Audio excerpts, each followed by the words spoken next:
chrétien démocrate. Pourquoi est-ce que nous, on n'aurait pas le droit d'avoir un parti musulman démocrate? Et je vois pas pourquoi ça serait honteux. On a un certain nombre d'intérêts, de particularismes à défendre. Pourquoi est-ce qu'on n'aurait pas le droit de les exprimer au niveau national? Bien sûr, il faut le faire dans les règles. Bien sûr, la communauté nationale nous impose des règles que nous connaissons. Mais pourquoi est-ce qu'on ne le ferait pas? Barakallahu fik, frère Abdallah. Il nous reste quelques minutes pour conclure, Inch'Allah. On finira par une note positive, Inch'Allah, parce que on va pas dire que le tableau est complètement noir. Il y a quand même de l'espoir, il y a des choses qui se font. L'islam de France est en train de se construire. La communauté musulmane est en train de prendre conscience et de prendre son destin en main. Donc il faudrait aller de l'avant. Donc je demanderai à chacun de vous d'imaginer un petit peu l'avenir de cette voilà, le jour d'après, comme dit Abdallah. Inch'Allah. Moi je vais essayer juste de reprendre les derniers points et puis de dire mon mot de la fin maintenant, comme ça laisse du temps aux frères, Inch'Allah. Voilà. Donc juste un certain nombre de points. On parlait tout à l'heure du concept de laïcité. Ce qu'il faut comprendre, c'est qu'aujourd'hui, la laïcité, ça veut tout et rien dire. La laïcité, c'est la cape sous laquelle se drape le racisme d'autrefois pour sortir en milieu autorisé. Il suffit de remplacer Salara par « écoutez, vous n'avez pas le droit de rentrer ici, vous êtes contraire à la loi de la laïcité ». Il suffit de faire ça pour exprimer le racisme d'autrefois. Donc il ne faut pas être dupe de ces concepts et en même temps il faut leur donner leur vraie signification et leur vrai sens. Ensuite, je suis d'accord et j'aimerais dire quelque chose de très important à propos des frères qui font partie de la représentation du CFCM. C'est que ce siège-là, c'est celui le plus difficile à occuper. Parce qu'on se fait tirer dessus par tout le monde et qu'on essaie de faire des compromis qu'on pense être acceptables. On pense qu'il y a toujours une limite en dessous de laquelle on peut descendre pour essayer de faire tenir la barque et qu'il y a plus de maslaha que de charge qui en ressort. Mais la vérité, c'est que c'est une position difficile. Et si vous n'êtes pas d'accord avec ça, ça veut dire qu'il faut aller aider ses frères et changer leur opinion. Donc vous ne pouvez pas rester dans votre siège et les critiquer sans faire quelque chose à propos de ça. Ensuite, il faut comprendre qu'il faut arrêter de perdre ses illusions, il faut perdre ses illusions à propos des partis politiques. Un homme politique, ça n'a pas de aqida, ça n'a pas de conviction, ça change au gré du vent en fonction des élections. Mis à part quelques-uns qui sont une infime minorité et qui font preuve d'intégrité et qui sont prêts à sacrifier leur poste pour leurs idées, le gros du troupeau va où le vent les mène. Donc il faut être conscient de ça et comprendre que la politique est un rapport de force. Tu as mis l'électeur, ça permet de gagner les élections dans ma mairie, je vais faire tout ce que tu me demandes. Juste vote. Ensuite, j'aimerais terminer sur une note positive, Inch'Allah. Je commence par adresser un message aux sœurs. Pourquoi aux sœurs? Parce qu'elles représentent 3/4 des victimes d'islamophobie en France. Et pourquoi est-ce qu'on vise les femmes en particulier? Pourquoi est-ce que c'est elles qui est visée par l'islamophobie? Parce qu'elles représentent le cœur, le centre de la cellule familiale musulmane. C'est elles qui représentent l'honneur des musulmans. Tous ceux qui ont des parents le savent. Quand papa rentre fâché à la maison après le travail, c'est réparable. Un câlin, quelques bisous, un bon repas, l'affaire elle est pliée. Mais si la maman elle est cassée, qu'est-ce qu'on fait pour réparer ça? On ne peut pas réparer ça.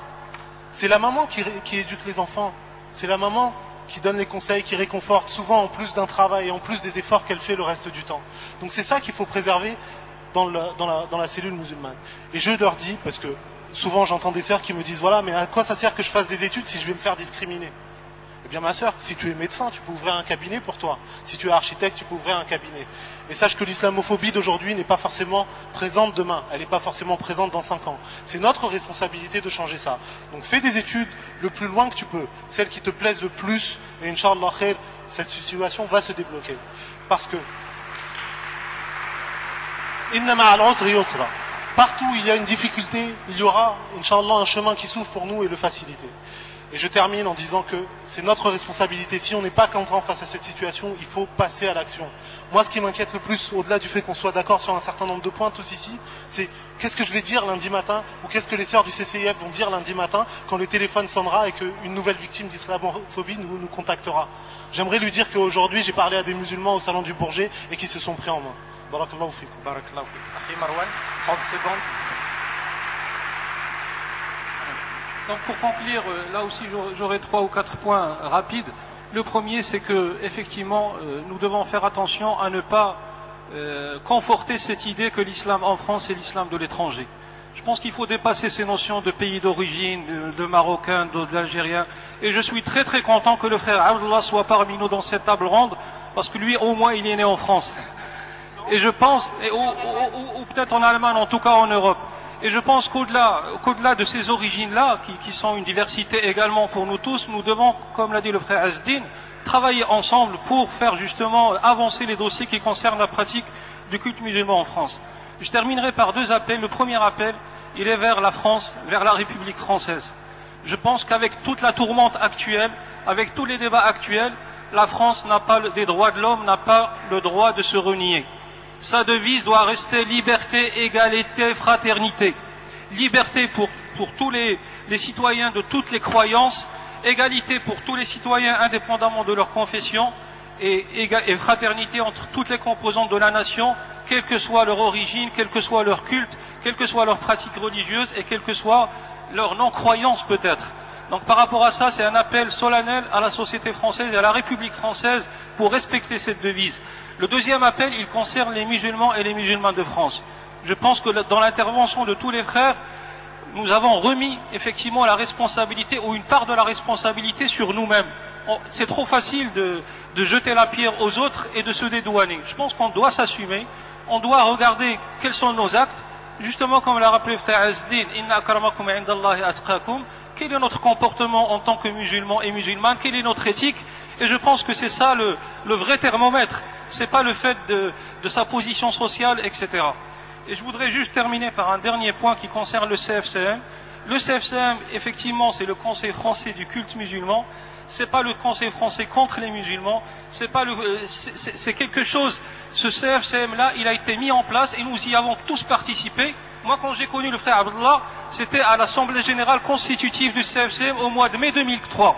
Et parmi les intérêts du CFCM, c'est de nous avoir réunis. Et le frère Azdin, je ne le connaissais pas avant 2003, c'est parce qu'il a été président du CRCM dans sa région Rhône-Alpes que je l'ai connu. Et les frères de l'OIF qui nous invitent aujourd'hui, nous avons appris à travailler ensemble au sein du CFCM. Donc je pense que c'est trop facile de jeter le bébé avec l'eau du bain. Je pense qu'il faut que chacun joue son rôle au niveau de responsabilité qu'il a. Le dernier point, c'est que le CFCM, il est constitué d'un certain nombre, comme diraient les jeunes de Blédard, qui sont nés de l'autre côté de la Méditerranée, et j'en fais partie. Je pense que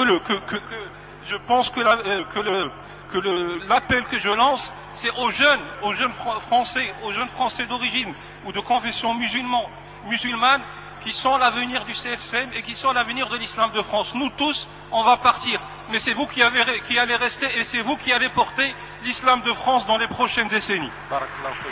5 secondes. J'offre mes 5 secondes à Ezzedine Gassi. Allez, Ezzedine Gassi. Merci beaucoup. On a beaucoup parlé de la responsabilité des musulmans eux-mêmes sur ce qui se passe et je pense que c'est très important parce que souvent le problème il est en nous, comme je l'ai dit, mais il faut aussi parler de la responsabilité de certains politiques qui sont obsédés par les élections ou par leur réélection plus exactement. Si ces politiques se préoccupaient un petit peu moins de leur réélection et s'ils s'intéressaient un petit peu plus de ce qui se passe chez les musulmans, ils verraient que l'islam de France est aujourd'hui une réalité sociale, une réalité religieuse aussi. L'immense majorité des musulmans, comme je l'ai dit tout à l'heure, pratiquent un islam de France, un islam apaisé, moderne, ouvert sur le monde, culturellement français. Ils sont des millions à respecter les lois de la République et ils acceptent finalement ce processus ou ce concept de la laïcité. Quand vous allez dans les mosquées, dans pratiquement beaucoup de mosquées, aujourd'hui, il est devenu une tradition que une partie du prêche se fasse en français, parce qu'il y a de plus en plus de jeunes qui ne parlent pas arabe. Dans les cimetières, on est passé de 70 carrés musulmans à peu près une centaine aujourd'hui. Il y a beaucoup de choses qui sont en train de se faire au sein de la communauté musulmane et on ne parle plus de l'islam comme étant la deuxième religion de France. Aujourd'hui, on parle de l'islam comme étant une religion de France. Barakallahu fikum. Donc on va conclure, Inch'Allah. Je remercie mes invités, Abdallah Milcent, Marwan Mohamed, Ezzedine Gassi et Anwar Kbibesh. Merci de votre écoute et à une prochaine fois, Inch'Allah. Salam alaikum.